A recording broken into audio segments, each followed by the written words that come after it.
والعاقبۃ للمتقین والصلاة والسلام علی سید الانبیاء والمرسلین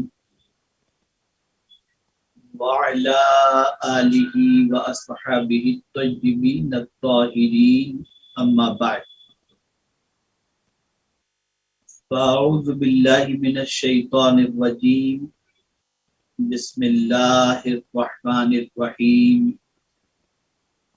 انا انزلناه فی لیلۃ القدر وما ادراک ما لیلۃ القدر لیلۃ القدر خیر من الف شہر تنزل الملائکۃ والروح فیہا بإذن ربہم من کل امر سلام ہی حتی مطلع الفجر صدق اللہ العظیم۔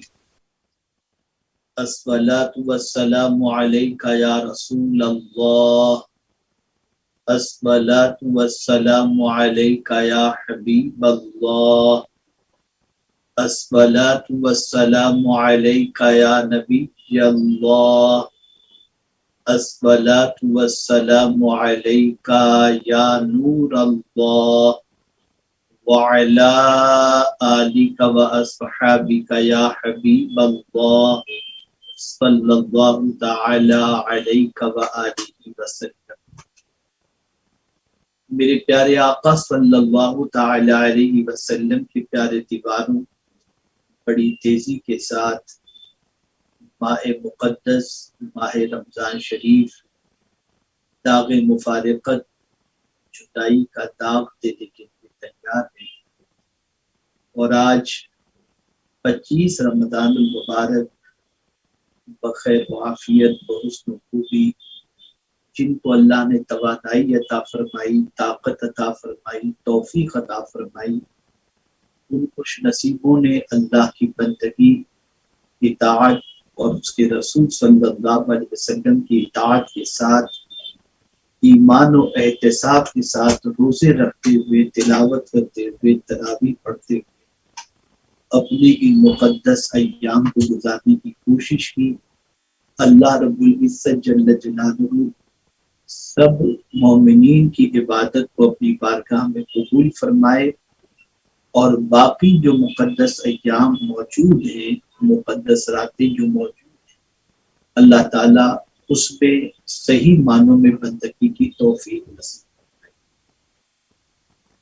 میرے پیارے آقا صلی اللہ تعالی علیہ وسلم کے پیارے دیوانوں، میں نے قرآن مقدس کی ایک بہت ہی مشہور اور معروف سورہ مبارکہ کی تلاوت کا شرف حاصل کیا۔ سورہ مبارکہ کا نام سورہ قدر ہے، اور آپ جانتے ہیں کہ اس سورہ مبارکہ کا نام سورہ قدر رکھنے کی سب سے بڑی وجہ یہ ہے کہ اس سورہ مبارکہ کا مرکزی تصور لیلۃ القدر ہے۔ پروردگار جل جلالہ نے قرآن مقدس میں سورہ قدر کی ابتدائی آیات کے اندر ارشاد فرمایا، انا انزلناہ فی لیلۃ القدر، بے شک ہم نے اس کو قدر والی رات میں نازل فرمایا۔ بڑی عظیم اس کے اندر حکمت پوشیدہ ہے، اور پروردگار جل جلالہ کا بڑا عظیم پیغام اس آیے کریمہ کے اندر موجود ہے۔ اللہ عز و جل نے تاکید کے ساتھ فرمایا کہ ہم نے اس کو قدر والی رات میں نازل فرمایا۔ کس کو؟ قرآن مقدس۔ ایک بہت بڑے اعتراض کا جواب اس کے اندر پوشیدہ ہے کہ رسول گرامی وقار صلی اللہ تعالی علیہ وسلم پر ایک اعتراض کیا جاتا کہ یہ جو رسول یہ کہتے ہیں کہ یہ اللہ کی طرف سے کتاب نازل ہو رہی ہے اور یہ وحی الہی ہے، تو یہ مصطفیٰ جان رحمت صلی اللہ تعالی علیہ وسلم کچھ لوگوں سے مل کر کچھ الفاظ ترتیب دلوا دیتے ہیں، اور پھر لوگوں کے سامنے پیش کر کے معاذ اللہ یہ کہتے ہیں کہ مجھ پر وحی نازل ہو رہی ہے۔ تو آیہ کریمہ کے اس ابتدائی جملے کے اندر، ابتدائی آیت کے اندر پروردگار جل جلالہ نے فرمایا انزلنا ہو، ہم نے اس کو نازل کیا، یعنی یہ کتاب ہماری نازل کردہ کتاب ہے، ہماری کتاب ہے۔ اور ساتھ ہی ساتھ یہ بھی واضح فرما دیا کہ پیغمبر رحمت صلی اللہ علیہ وسلم پر اعتراض کرنے والوں کان کھول کر کے سن لو کہ ہم خود اس چیز کا اعلان کر رہے ہیں کہ یہ کتاب ہم نے نازل کی ہے۔ تو پتہ یہ چلا کہ رسول گرامی وقار صلی اللہ تعالی علیہ وسلم پر نازل ہونے والی کتاب قرآن مقدس یہ اللہ عز و جل نے نازل فرمائی، اور پھر پروردگار جل جلالہ نے اس کے لیے جس مہینے کا انتخاب فرمایا اور جس رات کا انتخاب فرمایا، تو مہینہ ماہ رمضان کا، اور نزول قرآن کے لیے جس رات کا انتخاب فرمایا وہ لیلۃ القدر ہے۔ میرے پیارے آقا صلی اللہ تعالی علیہ وسلم کے پیارے دیوانوں، قرآن اللہ کی وہ عظیم ترین کتاب ہے کہ اس کتاب کا کوئی عظمت کا اندازہ نہیں لگا سکتا۔ یہی وہ کتاب ہے جو انسان کو سیدھے راستے کی طرف رہنمائی کرتی ہے۔ یہی وہ کتاب ہے جس کے دامن کو تھامنے والا اور جس کتاب کو تھامنے والا انسان دنیا اور آخرت میں عروج اور ارتقاء کی منزلوں سے گزرتا ہے۔ یہی وہ کتاب ہے جس کتاب نے حلال و حرام کی تمیز عطا فرمائی۔ یہی وہ کتاب ہے جس پر عمل کرنے والا بندہ خدا کو بھی پا لیتا ہے اور مصطفیٰ جان رحمت صلی اللہ علیہ وسلم کو بھی پا لیتا ہے۔ یہ کتاب ہدایت کی کتاب ہے۔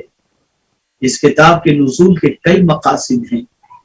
پروردگار جل جلالہ نے اس کتاب کو نازل فرمایا تاکہ انسان اس پر اس کی پیروی کرے اور اس کا اتباع کرے، اس کے قانون کو فالو کرے، اور جب قرآن مقدس پر کوئی عمل کرے گا اور اس کے قانون کو کوئی فالو کرے گا، وہ انسان نہ دنیا میں ذلیل ہو سکتا ہے نہ آخرت میں ذلیل و رسوا ہو سکتا ہے۔ اس کتاب کی عظمت کا اندازہ آپ اسی سے لگا سکتے ہیں کہ پروردگار نے قرآن مقدس کو اللہ کی رسی فرمایا، حبل اللہ فرمایا، اور رسی لٹک رہی ہے، اس کا ایک سرا اللہ کے دست قدرت میں ہے، اور اگر کوئی قرآن پڑھتا ہے تو گویا دوسرا سرا اس کے ہاتھ میں ہے۔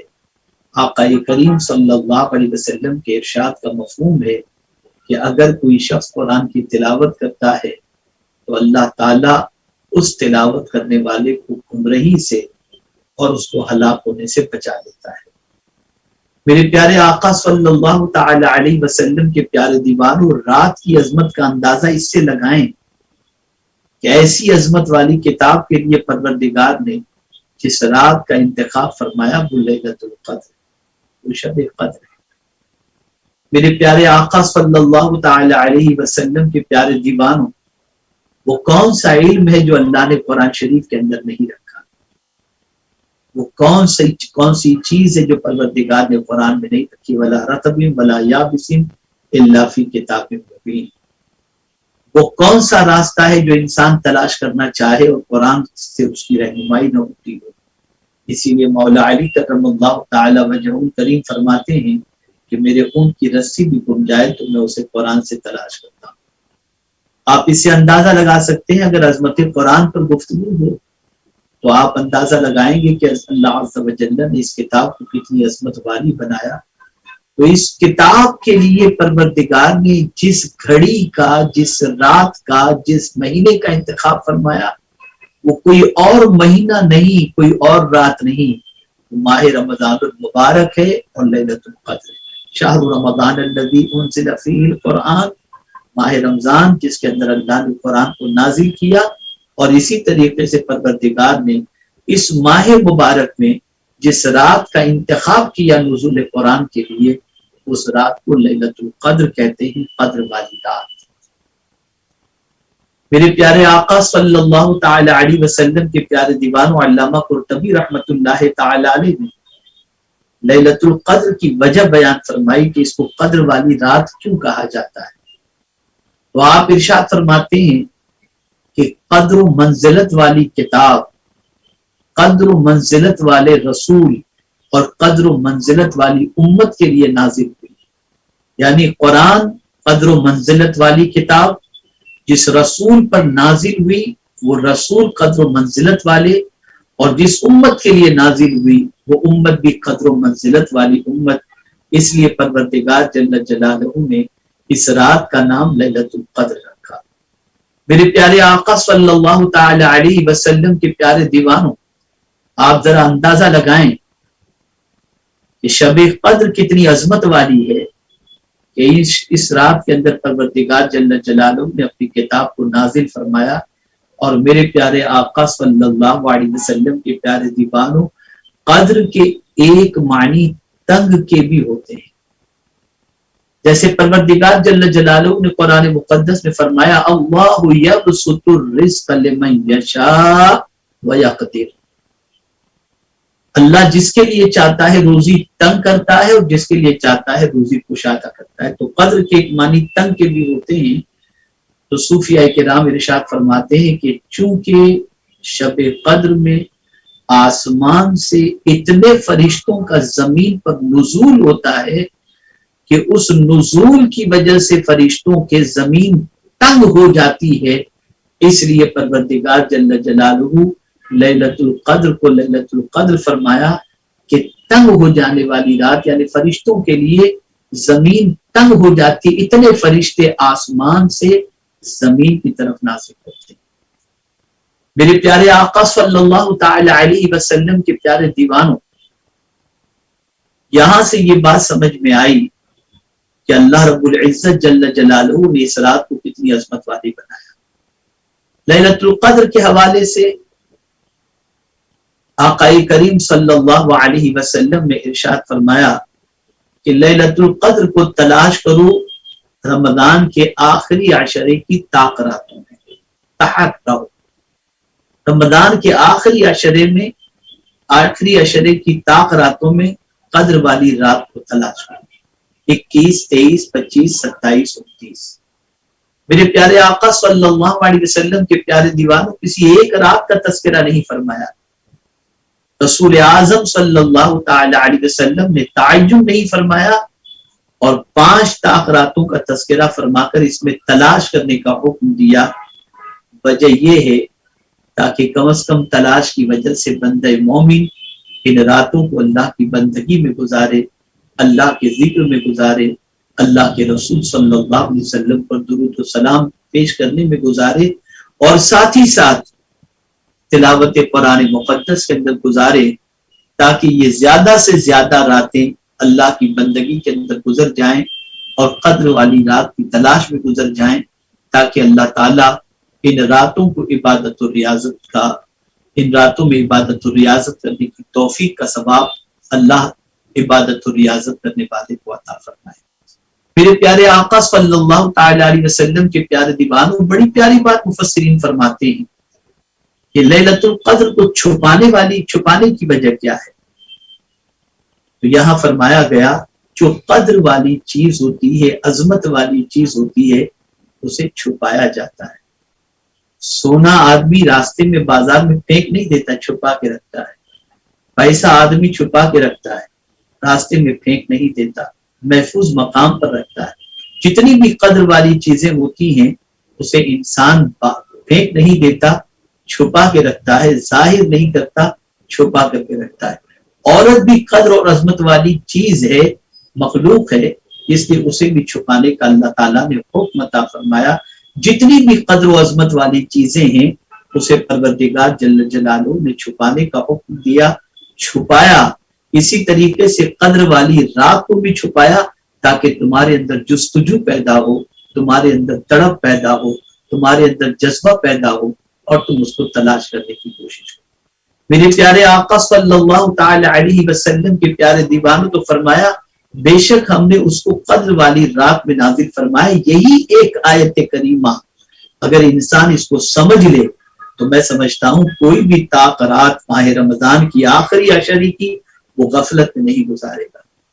اس لیے کہ ایسی عظمت والی کتاب ہمیں اللہ نے عطا فرمائی لیلۃ القدر میں، اس جیسی کتاب کوئی دوسری ہے ہی نہیں۔ اور یہ وہ کتاب ہے جس کو دیکھنا بھی عبادت، جس کو پڑھنا بھی عبادت، جس کو سننا بھی عبادت، جس کو چھونا بھی عبادت۔ ہر اعتبار سے یہ عظمت والی کتاب اللہ نے ہمیں لیلۃ القدر میں عطا فرمائی۔ یہ کتاب نہ ہوتی تو ہم راہ حق کو تلاش کیسے کرتے، یہ کتاب نہ ہوتی تو ہمیں زندگی گزارنے کا اصول کیسے میسر ہوتا، اصول کیسے میسر ہوتے۔ یہ کتاب نہ ہوتی تو میرے پیارے آقا صلی اللہ علیہ وسلم کے پیارے دیوانوں، یہ جملہ ذہن کے اندر رکھیں، معرفت نفس اور معرفت خدا یہ نصیب کیسے ہوتے۔ یہ کتاب ہی ہے جو انسان کو خود کا پتہ بھی بتاتی ہے اور خدا کا پتہ بھی بتاتی ہے۔ میرے پیارے آقا صلی اللہ علیہ وسلم کے پیارے دیوانوں، اسی لیے قرآن مقدس میں رب نے فرمایا فیہ ذکرکم، اس میں تمہارا ذکر موجود ہے، فلا تعقلون، اب کیا پھر بھی تمہارے اندر عقل نہیں؟ اللہ اکبر، تم عقل سے کام نہیں لیتے۔ پتہ یہ چلا ہر انسان اگر خود کو تلاش کرنا چاہے تو اپنی تلاش اللہ کی کتاب میں کر سکتا ہے۔ اور اسی طریقے سے یہی وہ کتاب ہے جو خدا کا پتہ بتاتی ہے، اللہ اکبر، رسول اعظم صلی اللہ علیہ وسلم کا پتہ بتاتی ہے، جنت کا پتہ بتاتی ہے، مغفرت کا پتہ بتاتی ہے، اور ساری چیزوں کا پتہ یہ کتاب بتاتی ہوئی نظر آتی ہے۔ یہ کتاب واحد، یہ کتاب اگر اس پر انسان عمل پیرا ہو جائے تو اس کی دنیا اور آخرت سنور جائے۔ اور اس کتاب پر صحیح معنوں میں عمل اسی وقت ممکن ہے جب پیغمبر رحمت صلی اللہ تعالی علیہ وسلم نے اس کتاب کی جس طرح سے تشریح فرمائی اور جس طرح سے اس کے ترجمے فرمائے اور جس طرح سے وضاحت فرمائی اور جس طرح سے تعلیم فرمائی، اس کے بغیر ہمارا سمجھنا یا اس پر عمل کرنا ممکن نہیں ہے۔ انہی تعلیمات پر عمل کرتے ہوئے ہم اپنی زندگی کو گزار سکتے۔ تو ایک یہی آیت عظمت کے لیے، لیلۃ القدر کے لیے کافی تھی کہ انا انزلناہ فی لیلۃ القدر، کہ بے شک ہم نے اس کو قدر والی رات میں نازل فرمایا، یعنی قرآن مقدس کو۔ میرے پیارے آقا صلی اللہ علیہ وسلم کے پیارے دیوانوں، اب پھر قدرت خود سوال کر رہی، مولا سوال کر رہے، وما ادراک ما لیلۃ القدر، تم کیا جانو کہ لیلۃ القدر کیا ہے؟ اللہ اکبر۔ اور پھر جواب بھی میرا مولا ارشاد فرماتا ہے لیلۃ القدر خیر من الف شہر، لیلۃ القدر 1000 مہینوں سے۔ میرے پیارے آقا صلی اللہ تعالی علیہ وسلم کے پیارے دیوانوں، پیغمبر رحمت صلی اللہ تعالی علیہ وسلم صحابہ کرام علیہم الرضوان کے مجمع میں 4 لوگوں کا تذکرہ فرما رہے تھے، اور ان 4 لوگوں کے تذکرہ کرتے ہوئے ارشاد فرمایا کہ یہ 4 وہ لوگ ہیں جنہوں نے 80 سال تک کوئی گناہ نہیں کیا، اور 80 سال تک انہوں نے عبادت اور ریاضت کے اندر اپنے شب و روز کو گزارے۔ صحابہ کرام علیہ الرضوان کو تعجب ہوا، اس لیے کہ عمریں صحابہ کی کم، اور پھر ساتھ ہی ساتھ اتنی زندگی کو بھی بغیر خطا کے عبادت و ریاضت بھی گزری۔ تعجب ہوا کہ ہماری عمریں تو اتنی نہیں ہوتی تو ہم ان مقامات پر اور ان کے مقامات پر کیسے پہنچ سکتے ہیں۔ تو مولا نے یہ آیت کریمہ نازل فرما کر بتا دیا کہ ان کی عمریں بھلے کم تھی، ان کی عمریں بھلے زیادہ تھی، انہوں نے بھلے اتنی عبادت کی ہو، لیکن چونکہ تم قدر و منزلت والی امت ہو، اس لیے کہ قدر و منزلت والے رسول کی امت ہو، اس لیے ہم تمہیں ایک رات ایسی عطا کر دیتے ہیں جو رات 1000 مہینوں سے بہتر ہے، اور پروردگار جل جلالہ کی یہ رات عطا فرمائی۔ ایک اور روایت بھی ملتی ہے شمعون کے سلسلے میں کہ ایک عابد و زاہد تھا جس نے 1000 برس تک اللہ کی بندگی کی، دن میں عبادت و ریاضت، دن میں جہاد اور رات میں عبادت و ریاضت۔ جب رسول اعظم صلی اللہ تعالی علیہ وسلم نے اس کا تذکرہ اپنی امت کے سامنے فرمایا تو صحابہ حیرت و استعجاب کے عالم میں گرفتار ہو کر پیغمبر رحمت صلی اللہ تعالی علیہ وسلم سے اپنی کم عمری کی شکایت کی، تو مولا نے کرم فرمایا اور اپنے محبوب صلی اللہ علیہ وسلم کی امت اور اپنے محبوب صلی اللہ علیہ وسلم کے غلاموں کے اضطراب کو دور کرنے کے لیے ایسی رات عطا فرما دی کہ ایک رات اگر کوئی بندہ صحیح معنوں میں اللہ کی بندگی کر لے تو اس ایک رات کے عوض کے اندر مولا اسے 1000 مہینوں سے بہتر فرما کر یہ واضح کر دیا، 1000 مہینے کے برابر نہیں لیلۃ القدر خیر من الف شہر، 1000 مہینوں سے بہتر. پتہ یہ چلا کتنی بہتر، یہ مولا جان کتنی بہتر ہے وہ مولا جان.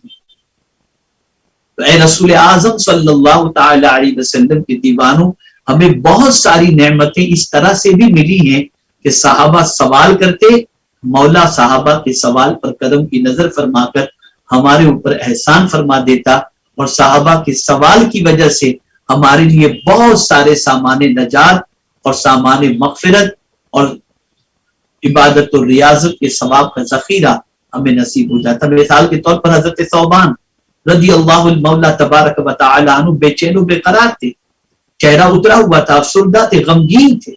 پیغمبر رحمت صلی اللہ علیہ وسلم سے ملنے آئے تو رسول اعظم صلی اللہ علیہ وسلم نے فرمایا کیا بات ثوبان، میں تمہارا چہرہ اترا ہوا دیکھ رہا ہوں، کیا طبیعت خراب ہے یا گھر میں کوئی معاملہ ہوا ہے؟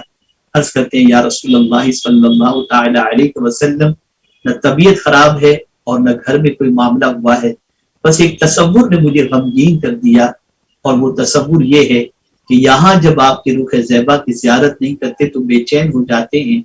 کل بروز قیامت پتہ نہیں آپ کہاں ہوں گے اور ہم کہاں ہوں گے. اگر وہاں آپ کی زیارت نہیں ہو تو سرکار کیا ہوگا؟ اللہ اکبر. اس اضطراب کا جواب پروردگار نے یوں دیا کہ آیت کریمہ نازل ہو گئی، انعم اللہ علیہم من النبیین والصدیقین والشہداء والصالحین وحسن اولئک رفیقا. جو اللہ اور اس کے رسول کی اطاعت کرے، اللہ تعالیٰ انعام یافتہ بندوں کا ساتھ اسے نصیب فرمائے گا. اور انعام یافتہ بندے کون ہیں؟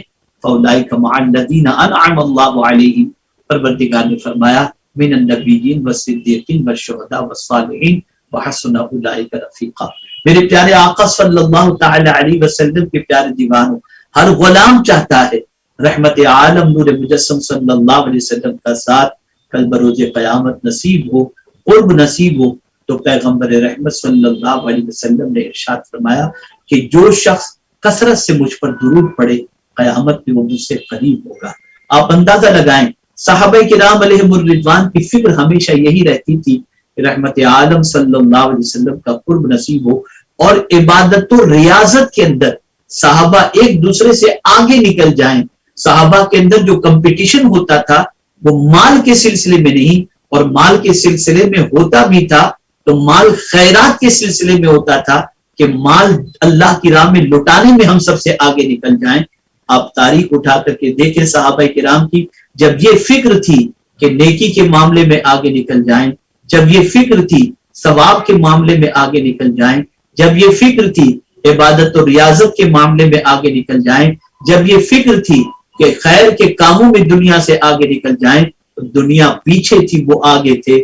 اور جب ہماری سوچ یہ بن گئی کہ دنیا کے سلسلے میں ہم آگے نکل جائیں، ثواب کے معاملے میں سست ہو جائیں، عبادت کے معاملے میں کاہل ہو جائیں، غفلت کے شکار ہو جائیں، مقدس راتوں کو ضائع کر دیں، مقدس دنوں کو ضائع کر دیں، جب ہماری یہ کیفیت بن گئی تو آج ہم پوری دنیا سے پیچھے ہیں. آپ اندازہ لگائیں صحابہ کے ایک اضطراب نے کہ ہماری عمریں اتنی نہیں، ہم عبادت میں ان کے برابر کیسے ہو سکتے ہیں.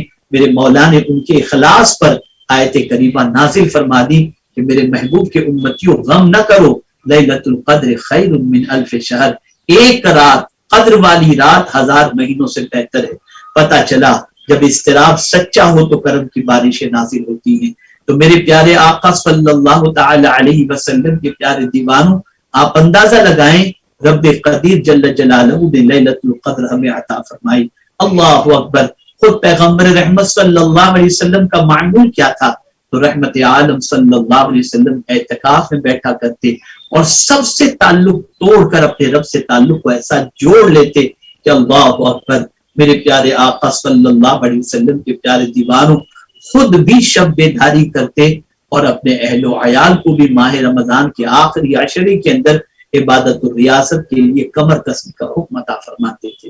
میرے پیارے آقا صلی اللہ علیہ وسلم کے پیارے دیوانوں، آپ ذرا سوچیں اور اندازہ لگائیں لیلۃ القدر کتنی عظمت والی رات ہے. شب قدر کو اللہ نے کتنی برکت والی رکھا. آپ سوچیں اور غور کریں. اللہ اکبر. خاص طور پر میں آپ کو بتاؤں کہ لیلۃ القدر کو چھپایا گیا اور اس کے حوالے سے تلاش کرنے کا حکم دیا گیا، لیکن اکثر علماء اس بات پر متفق ہیں کہ لیلۃ القدر کون سی ہے، کون سی رات شب قدر ہے. تو امام الائمہ حضرت امام اعظم ابو حنیفہ رحمۃ اللہ تعالی علیہ کا قول اس طرف جاتا ہے کہ آپ نے 27ویں شب کو لیلۃ القدر کے حوالے سے فرمایا اور ارشاد فرمایا چونکہ لیلۃ القدر اس کا ذکر 3 مرتبہ سورہ قدر کے اندر موجود ہے اور لیلۃ القدر میں 9 حروف ہیں اور اس کو اگر 3 سے ضرب دیا جائے تو یہ 27 بن جاتے ہیں. تو اس لیے 27ویں شب یہی لیلۃ القدر ہے. میرے پیارے آقا صلی اللہ تعالی علیہ وسلم کے پیارے دیوانوں، اب اگر کوئی شخص لیلۃ القدر میں یہ کرے کہ من قام فی لیلۃ القدر ایمانا و احتسابا غفر له ما تقدم من ذنبه او کما قال، آقا کریم صلی اللہ علیہ وسلم نے ارشاد فرمایا جو شخص لیلۃ القدر میں قیام کرے ایمان و احتساب کے ساتھ، اللہ تعالیٰ اس کے پچھلے گناہوں کو معاف فرما دیتا ہے، اگلے گناہوں کو معاف فرما دیتا ہے. آپ اندازہ لگائیں قیام کی بات حضرت خاتون جنت رضی اللہ تعالی عنہ نے اس پر رسول اعظم صلی اللہ علیہ وسلم سے سوال کیا، یا رسول اللہ صلی اللہ تعالی علیہ وسلم، کوئی ضعیف اگر کمزور ہے، کوئی بیمار ہے اور وہ اگر قیام کی طاقت نہیں رکھتا تو یا رسول اللہ صلی اللہ تعالی علیہ وسلم کیا وہ ثواب سے محروم رہے گا، کیا وہ شب قدر سے محروم رہے گا؟ تو رحمت عالم صلی اللہ علیہ وسلم نے فرمایا تکیے سے ٹیک لگا کر اللہ عز و جل کا ذکر کرے، اس لیے کہ اس کے لیے رعایت ہے. رسول اعظم کا ارشاد کا مفہوم میں عرض کر رہا ہوں. پیغمبر رحمت صلی اللہ علیہ وسلم نے یہ چھوٹ بھی عطا فرمائی. تو آپ جتنا ہو سکے اللہ عز و جل کی بارگاہ میں قیام کریں، اللہ عز و جل کی بارگاہ میں تلاوت قرآن مقدس کا نذرانہ پیش کریں، ذکر و اذکار کریں، اور خاص طور پر جو چیز اس رات کرنی ہے وہ ہے رو رو کر دعائیں کرنا، خوب گریہ وزاری کرنا. اللہ اکبر. حدیث قدسی ہے، حدیث قدسی ہے. اللہ رب العزت جل جلالہ ارشاد فرماتا ہے میرے بندوں کی سستیاں مجھے میری تسبیح اور تحلیل سے بھی زیادہ پسند ہے. اللہ اکبر. یعنی اگر کوئی بندہ اللہ کی بارگاہ میں سستیاں لے کر کے رو رو کر دعائیں کرتا ہے تو مولا کو اپنے بندے کا یہ رو رو کر دعائیں کرنا اس کا تسبیح سے بھی اور تحلیل سے بھی زیادہ اللہ کو پسند ہے. اس سے آپ اندازہ لگا سکتے ہیں کہ پروردگار جل جلالہ نے بندوں کی گریہ وزاری کو اور بندوں کے رونے کو اس کی بارگاہ کے اندر کتنا پسند فرمایا ہے. آپ اندازہ لگائیں میرے پیارے آقا صلی اللہ علیہ وسلم کے پیارے دیوانوں، حضرت انس رضی اللہ تعالیٰ عنہ سے روایت ہے، حضرت عائشہ صدیقہ رضی اللہ تعالیٰ عنہ سے روایت ہے، ام المؤمنین فرماتی ہیں کہ رسول اعظم صلی اللہ علیہ وسلم نے ارشاد فرمایا اگر کوئی شخص لیلۃ القدر میں 2 رکعت نفل پڑھے تو پروردگار جل جلالہ کے معصوم فرشتے اپنا پر اس عبادت کرنے والے پر مار دیتے ہیں، لگاتے ہیں، اور جس پر فرشتوں کا پر لگ جائے وہ بندہ جنت میں داخل ہو جائے گا. تو آپ اندازہ لگائیں میرے پیارے آقا صلی اللہ تعالی علیہ وسلم کے پیارے دیوانوں لیلۃ القدر کی عظمت ہے. اسی طریقے سے آپ دیکھیں کہ لیلۃ القدر میں ہوتا کیا ہے، تنزل الملائکۃ فیہا بإذن ربہم من کل امر سلام ہی حتی مطلع الفجر. فرشتے اور جبریل امین یہ نازل ہوتے ہیں. اب یہاں پر مفسرین کے کئی اقوال موجود ہیں. ایک قول تو یہ ہے کہ سارے فرشتے زمین پر اتر آتے ہیں، اور ایک قول یہ موجود ہے کہ سدرۃ المنتہا پر جتنے فرشتے ہیں وہ حضرت جبریل امین علیہ الصلوۃ والتسلیم کے ساتھ زمین پر آتے ہیں. اب جو میں بات عرض کرنے جا رہا ہوں اسے دل و دماغ کے اندر محفوظ کر لیں. میرے پیارے آقا صلی اللہ تعالی علیہ وسلم کے پیارے دیوانوں، فرشتے تو خود ہی تونگر ہیں، تسبیح کے تونگر ہیں، تحلیل کے تونگر ہیں، عبادت و ریاضت کے تونگر ہیں. ان کے یہاں تو گناہ کا تصور ہے ہی نہیں، سونے کا تصور ہی نہیں ہے، وہ تو عبادت و ریاضت میں اپنی پوری زندگی گزار رہے ہیں. تو یہ فرشتے لیلۃ القدر میں زمین پر کیوں اترتے ہیں، کیا ریزن ہے اس کا، اور آ کر کے ان بندوں سے مصافحہ کیوں کرتے ہیں؟ جو بندے پروردگار کی عبادت و ریاضت و ذکر و اذکار میں اس فلسفے کو سمجھنا یہ بہت زیادہ ضروری ہے۔ تو میرے پیارے آقا صلی اللہ تعالی علیہ وسلم کے پیارے دیوانوں، چونکہ جب اللہ نے انسان کو پیدا کرنا چاہا تو فرشتوں نے ہی کہا تھا کہ مولا یہ زمین پر فساد پیدا کریں گے، کوریزی کریں گے، تو اب لیلۃ القدر میں جو بندے ریاضت میں لگے رہتے ہیں، عبادت میں لگے رہتے ہیں، تسبیح و تحلیل میں لگے رہتے ہیں، دعاؤں میں لگے رہتے ہیں، مولا فرشتوں سے فرماتا ہے میرے فرشتوں تم نے ہی تو کہا تھا کہ یہ زمین پر خونریزی کریں گے، جاؤ، میں نے ان کی فطرت میں نیند رکھی ہے لیکن میری محبت کی یہ نیند قربان کر کے میری عبادت کر رہے ہیں۔ یہ دیکھو خود بھوکے رہ رہے ہیں، اوروں کو کھلا رہے ہیں اور میری بندگی کے اندر اپنا وقت گزار رہے ہیں، اور دیکھو گناہ سرزد ہوا لیکن اس کے بعد وہ مجھ سے سسکیاں لے لے کر رو رو کر گری و زاری کر کے مجھ سے معافی مانگ رہے ہیں۔ تو فرشتوں کو یہ آسمان پر یہ چیزیں نظر نہیں آتی، اس لیے کہ آسمان پر وہ مخلوق ہے ہی نہیں جو اللہ کی نافرمانی کرتی ہو، تو فرشتے ایسے بندوں کو دیکھنے کے لیے زمین پر آتے ہیں کہ ایسی بھی مخلوق ہے جن کی فطرت کے اندر اللہ نے سونا رکھا ہے لیکن اللہ کی محبت میں وہ اپنی نیند قربان کر کے اللہ کے ذکر میں لگے ہوئے ہیں، اللہ کی یاد میں لگے ہوئے ہیں، اور ان سے گناہ سرزد ہو گیا تو اللہ کی بارگاہ میں رو رہے ہیں، معافی مانگ رہے ہیں اور پروردگار جل جلالہ کو منانے کی کوشش کرتے ہیں۔ تو فرشتے ایسے بندوں کی زیارت کے لیے آتے ہیں اور جنہیں لیلۃ القدر نصیب ہو جاتی ہے فرشتے اس سے مصافحہ کرتے ہیں۔ آپ اندازہ لگائیں کتنا خوش نصیب ہے وہ بندہ جسے لیلۃ القدر نصیب ہو اور اللہ کے معصوم فرشتے اس بندے سے مصافحہ کریں۔ میرے پیارے آقا صلی اللہ تعالی علیہ وسلم کے پیارے دیوانوں، اسی طریقے سے لیلۃ القدر کے اندر سارے امور تقسیم ہو جاتے ہیں، کس کی زندگی کتنی، کس کا رزق کتنا، کس کی تقدیر میں کیا، یہ ساری چیزیں۔ اور میرے پیارے آقا صلی اللہ علیہ وسلم کے پیارے دیوانوں، اور یاد رکھیں جو شب قدر میں عبادت و ریاضت میں مصروف ہوتا ہے، حضرت جبریل امین اور سارے فرشتے اس کے لیے مغفرت کی دعائیں کرتے ہیں، بخشش کی دعائیں کرتے ہیں۔ اس سے آپ اندازہ لگا سکتے ہیں کہ شب قدر کتنی عظمت والی رات ہے۔ اے رسول اعظم صلی اللہ تعالی علیہ وسلم کے دیوانوں، رسول اعظم صلی اللہ علیہ وسلم نے تلاش کرنے کا حکم دیا، ہم تلاش کریں۔ 3 راتیں ہماری گزر چکی ہیں، اب 2 ہی راتیں باقی ہیں، ایک 27ویں اور ایک 29ویں۔ ہمیں چاہیے کہ شب قدر کو ان دونوں راتوں میں تلاش کریں۔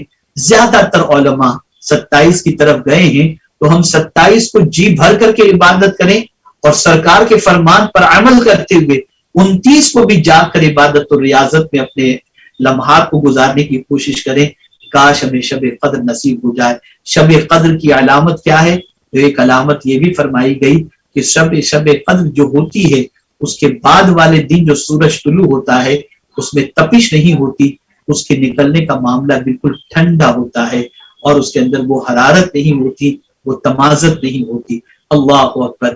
میرے پیارے آقا صلی اللہ تعالی علیہ وسلم کے پیارے دیوانوں، تو ہمیں چاہیے کہ لیلۃ القدر میں خاص طور پر جس چیز کا اہتمام کرنا ہے وہ اللہ کی بارگاہ میں گریوزاری کا، ذکر و اذکار کا، تلاوت قرآن مقدس کا اور قیام کا اہتمام کرنا ہے۔ صلاۃ تسبیح پڑھیں، اللہ کی بارگاہ میں ذکر و اذکار کریں، اور اسی کے ساتھ ساتھ میرے پیارے آقا صلی اللہ علیہ وسلم کے پیارے دیوانوں، بخاری شریف کی حدیث ہے، ام المؤمنین حضرت عائشہ صدیقہ رضی اللہ تعالی عنہا نے آقا کریم صلی اللہ علیہ وسلم سے عرض کیا کہ اگر کوئی لیلۃ القدر پالے یا میں لیلۃ القدر پالوں تو کیا دعا کروں؟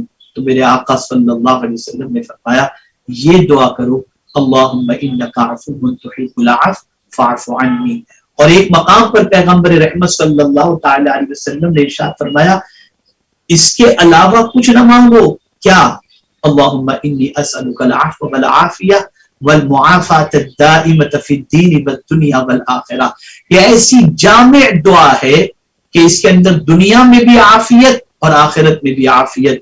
اور سرکار صلی اللہ علیہ وسلم اکثر صحابہ سے، بلکہ بہت سارے موقعوں پہ صحابہ سے سرکار فرماتے تھے اللہ سے عافیت کا سوال کرو، اللہ سے عافیت کا سوال کرو، اللہ سے عافیت کا سوال کرو، دنیا میں بھی عافیت اور آخرت میں بھی عافیت۔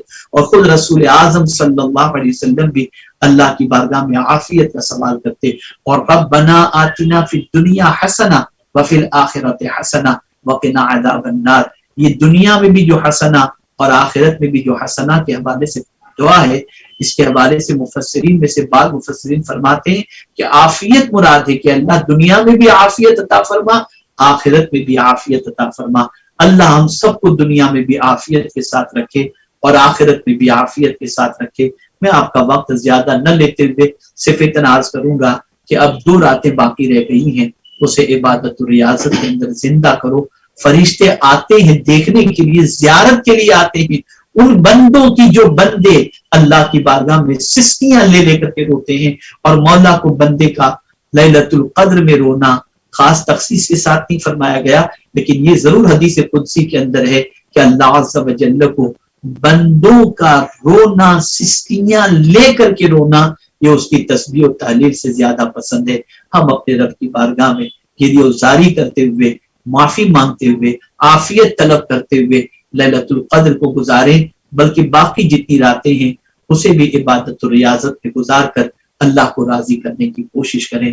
میرے پیارے آقا صلی اللہ علیہ وسلم کے پیارے دیوانوں، ظالم صہیونیوں نے بیت المقدس کے اندر جو کل بہت جو ہے خطرناک حملہ کیا اور بہت سارے مسلمانوں کو شہید کیا، اللہ تعالیٰ اپنے حبیب صلی اللہ علیہ وسلم کے صدقہ و طفیل ان ظالم صہیونیوں کو اس کا بدلہ عطا فرمائے، اور پروردگار ان کے ظلم پر ان کی پکڑ فرمائے، اور پروردگار صہیونیوں سے بیت المقدس کو آزاد فرمائے، اور پروردگار حرمین طیبین کے تقدس کو پامال کرنے والوں کو برباد فرمائے، اور حرمین طیبین کے تقدس کو پروردگار بحال فرمائے، اور پروردگار حرمین طیبین کی بھی حفاظت فرمائے، اور پروردگار جل جلالہ بیت المقدس کو ظالم صہیونیوں سے نجات عطا فرمائے، اور پروردگار فلسطینیوں کی غیب سے مدد فرمائے، اور غیب سے ایسی مدد فرمائے کہ انہوں نے جس طریقے سے اپنی جان کی بازی لگا کر پروردگار جل جلالہ کے گھر کی حفاظت اور بیت المقدس کے لیے انہوں نے قربانیاں پیش کی ہیں، ان قربانیوں کا صلہ اللہ دنیا اور آخرت دونوں میں عطا فرمائے۔ ہم پھر ایک بات عرض کرتے ہوئے اپنی گفتگو کو ختم کرتے ہیں، اور وہ یہ ہے لیلۃ القدر 2 ہی راتیں باقی رہ گئی ہیں، طاق راتوں میں اس کا بھرپور اہتمام کریں، اور اسی کے ساتھ ساتھ انشاءاللہ زندگی رہی تو میں کوشش کروں گا شب عید کے بارے میں 2-4 باتیں آپ کی گوشگزار بات میں کر دوں، تاکہ شب عید بھی آپ لہو و لعب کے اندر غفلت میں گزارنے کی بجائے اللہ سے انعام و اکرام حاصل کرنے میں گزارنے کی کوشش کریں۔ اللہ تعالیٰ آقا کریم رؤوف رحیم علیہ التحیۃ و التسلیم کے صدقہ کے فیل مجھے آپ کو سب کو شب قدر نصیب فرمائے، اور پروردگار جل جلالہ اپنے اور اپنے حبیب صلی اللہ علیہ وسلم کی اطاعت کی توفیق نصیب فرما کر ہمیں دنیا اور آخرت میں عافیت نصیب فرمائے۔ وما علینا الا البلاغ المبین۔ السلام علیکم ورحمۃ اللہ تعالی وبرکاتہ۔ الحمد للہ رب العالمین، والصلاة والسلام علی سید الانبیاء والمرسلین وعلی آلہ واصحابہ الطیبین الطاہرین۔ اللہم انک عفو تحب العفو فاعف عنی۔ اللہم انا نسألک العفو والعافیہ والمعافاة الدائمة في الدین والدنیا والآخرہ والفوز بالجنة والنجاة من النار، یا عزیز یا غفار یا رب العالمین۔ اللہم ربنا لا تقتلنا بغضب ولا تهلكنا بعذاب وعافنا قبل ذلك۔ اللہم انا نعوذ بک من الفتن ما ظہر منها وما بطن۔ اللہم انا نسألک فعل الخیرات وترک المنکرات وحب المساکین۔ اللہم اجعل خیر عمری آخرہ وخیر عملی آخرہ وخیر ایام یوم القاک۔ اللہم آت نفوسنا تقواها وزکها فإنک خیر من زکاها انت ولیجها ومولاها انت ولیجی فی الدنیا والآخرہ توفنا مسلما والحقنا بالصالحین۔ اللہم اشف مرضانا ومرضانا المسلمین، اللہم اشف مرضانا یا شافی الامراض، اللہم اشف انت الشافی لا شفاء الا شفاءک شفاء لا یغادر سقما۔ الہی بعز الحسن واخی وامہ وابی وجدہ صلی اللہ علیہ وسلم وبنی فرج عنا ما نحن فيه، یا رب بالمصطفى بلغ مقاصدنا واغفر لنا ما مضى يا واسع الكرم مولاي صل وسلم دائما ابدا على حبيبك خير الخلق كلهم اللهم انصر الاسلام والمسلمين في كل مكان اللهم انصر الاسلام والمسلمين في كل مكان اللهم انصر الاسلام والمسلمين في كل مكان اللهم اهلك اليهود من اليهود اللهم اهلك اليهود من اليهود اللهم اهلك اليهود من اليهود یا اللہ یا رحمان یا رحیم آقائے کریم صلی اللہ علیہ وسلم کے صدق و فیض فلسطین کے کمزور نہتے مسلمانوں کی خیر سے تو مدد فرما اور پروردگار صہیونی طاقتوں کو ذلیل و رسوا فرما ہم تجھے سب سے بڑا مانتے ہیں اور تیرے اس فرمان پر یقین کامل ہے ان بطش ربک لشدید بے شک تیری پکڑ سب سے سخت ترین پکڑ ہے اے اللہ اے میرے پالن ہار حقیقی اے میرے معبود برحق تجھے تیرے پیارے محبوب صلی اللہ علیہ وسلم کی نالے پاک کا واسطہ صہیونی طاقت سے صہیونی قوتوں سے میرے مولا فلسطینیوں کو نجات نصیب فرما ان کے ظلم و زیادتی سے نجات نصیب فرما اور پروردگار بیت المقدس کو صہیونیوں سے آزادی نصیب فرما حرمین طیبین کی حفاظت فرما پروردگار ہم سب کے گناہوں کو معاف فرما ہم سب کی خطاؤں کو معاف فرما ہم سب کی لغزشوں کو معاف فرما ہمیں تیرے اور تیرے پیارے محبوب صلی اللہ علیہ وسلم کی اطاعت کی توفیق نصیب فرما پروردگار فضل فرما کرم فرما رحم فرما وصلی اللہ تعالی علی خیر خلقہ و نور عرشہ سیدنا و مولانا محمد و آلہ و صحبہ اجمعین برحمتک یا ارحم